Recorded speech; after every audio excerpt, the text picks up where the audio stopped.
All right, welcome. Have you ever really stopped to think about what happens when you click on something online? I mean, data doesn't just teleport. It goes on this absolutely wild journey across the globe through a system that is just staggering in its complexity. Today, we're going to peel back the layers on the heart of that system, the network layer. We're going to follow a single packet of data and see exactly what it goes through.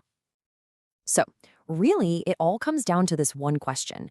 How does a click you make right here, right now, manage to pull up a website from a server halfway around the world in, what, a fraction of a second? It honestly feels like magic. But it's not. It's actually a series of incredibly clever solutions to some really, really tough problems. And that's what we're here to do. Break down how the internet pulls off this incredible trick step by step. So, first things first, we have the identity problem. Look, before you can send a letter anywhere, that house needs an address, right? The internet is exactly the same. Before a single piece of data can go anywhere, every single device connected to it, your phone, your laptop, that server in another country, it needs its own completely unique address. And the solution to that is the IPv4 address. You can just think of it as a universal digital address for every single device online.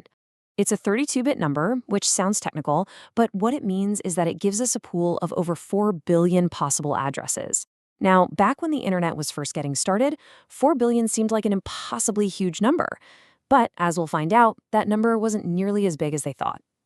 Now, let's be real. A giant string of 32 ones and zeros is pretty much impossible for a human to read or remember. So we came up with two ways to look at the exact same address. On the left, you've got the raw binary. That's what the computers are actually using. But on the right, you have the much, much friendlier dotted decimal notation that we've all seen. It's the same information, just presented in a way that our brains can actually process without short-circuiting.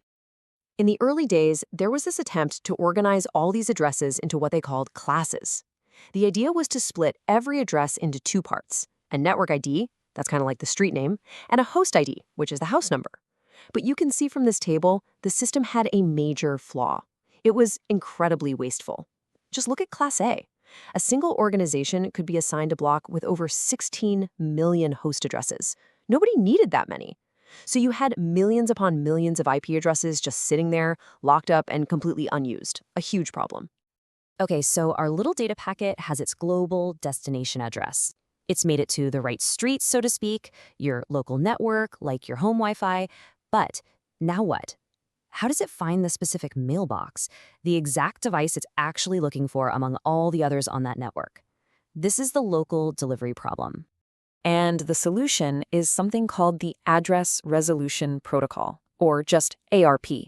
And honestly, it's a thing of beauty. Its whole job is to translate that logical IP address, which routers understand, into a physical hardware address, what we call a MAC address, that's unique to every single network card. It's literally the network's way of just shouting out to everyone, hey, who here is 192.168.1.5? Speak up. And here's exactly how it works. It's so elegant. First, your computer sends out that ARP request to everybody on the local network. It's just a broadcast message. Then, the one device that actually has that AP address responds directly with an ARP reply, saying, hey, that's me, and here's my physical MAC address. And finally, to be efficient, your computer saves that little piece of information, that IP to MAC mapping, in a temporary list called the ARP cache. That way, it doesn't have to ask the same question all over again the next time it wants to talk to that device. Now, here's where it gets really cool. This whole process can also work in reverse. We call that RARP, for reverse ARP. So while ARP goes from an IP address to a MAC address, RARP does the exact opposite. And you might be wondering, why would you ever need that? Well, think about a simple device like a diskless workstation that's just booting up. It knows its own physical identity, its MAC address is burned into its hardware, but it has no idea what IP address it's supposed to use. So it uses RARP to shout out, hey, this is my MAC address, can somebody please tell me my IP? It's a lifesaver for those kinds of devices. All right, let's zoom back out. Our packet now has its final destination, and it knows how to find its immediate neighbors. But the big question remains, how does it navigate the entire internet? We're talking about a mind-bendingly complex web of millions of networks, all interconnected. How does it find the best path through that maze?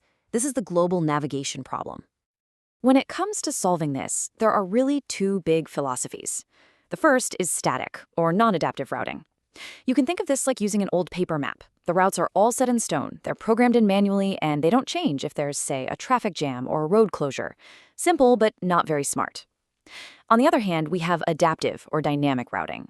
This is basically the internet's GPS. The routers are constantly talking to each other, giving updates on traffic, network outages, you name it. They automatically find the best path in real time. So how does a router actually calculate that best path? Well, one of the classic foundational tools for this is Dijkstra's algorithm. The problem it's trying to solve sounds pretty straightforward. You've got this network of routers, and there are different costs to travel between them. That cost could be time or congestion or whatever. The question is, what's the absolute fastest, lowest cost way to get from your starting point to every other single router in the network? Okay, let's walk through this. It's actually pretty intuitive when you break it down. You start at your source router, node 0, and you just look at the routers you're directly connected to. You figure out the cost to get to each one. Then you look at your list and you visit the closest one, in this case, node 1. From there, you look at its neighbors and you add up the total cost to get to them from where you originally started. If you find a path to a router that's quicker than a path you've already found, you just update your map with a new, faster route. And you just keep doing that. Always jump to the closest unvisited router and map out its connections, updating your map as you go until you found the absolute shortest path to everywhere. So we have a route. But here's the thing, not all data is the same. Sending a quick text message is totally different from having a live, high-definition video call.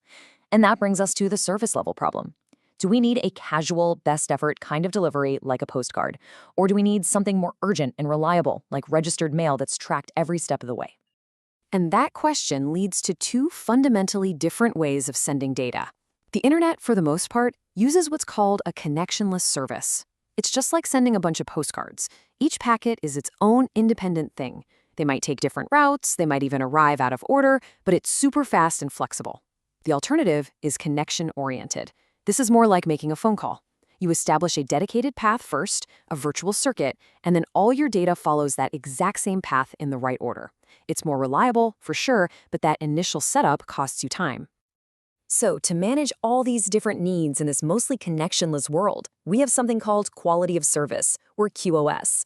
You can think of QoS as a set of rules that routers use to play traffic cop. It's the technology that makes sure your video stream gets priority, so it stays smooth, even if someone else in your house starts a massive download. It's all about making sure the important stuff gets through properly. At the end of the day, QoS is all about balancing these four things.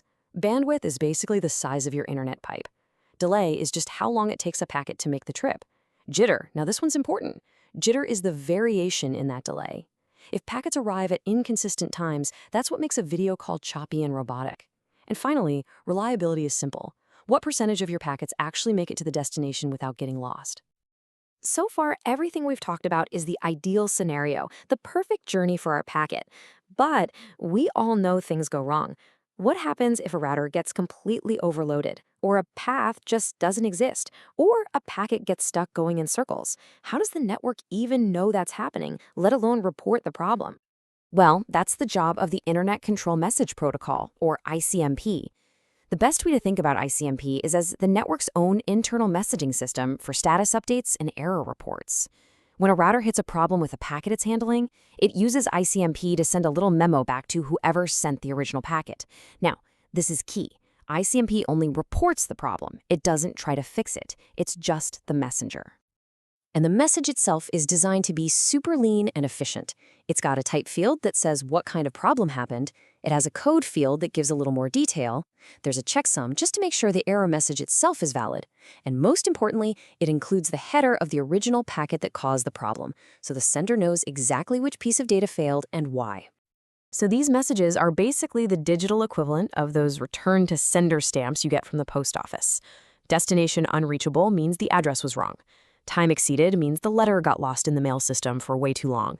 And source quenched is like the post office calling you up and saying, hey, you've got to slow down, we can't handle all the mail you're sending. Each one is a vital piece of feedback that helps keep the whole system from falling apart. And that's it. That is the complete journey of our data packet, from getting its own unique address to finding its neighbors on the local network, navigating the entire globe, choosing the right level of service, and even reporting errors along the way. It's a system of incredible, mind-boggling scale and elegance. But it leaves us with one final, big question. As we connect billions, maybe trillions more devices to this network, from our cars to our toasters, how are these fundamental rules of the road going to have to change and evolve to handle the internet of the future?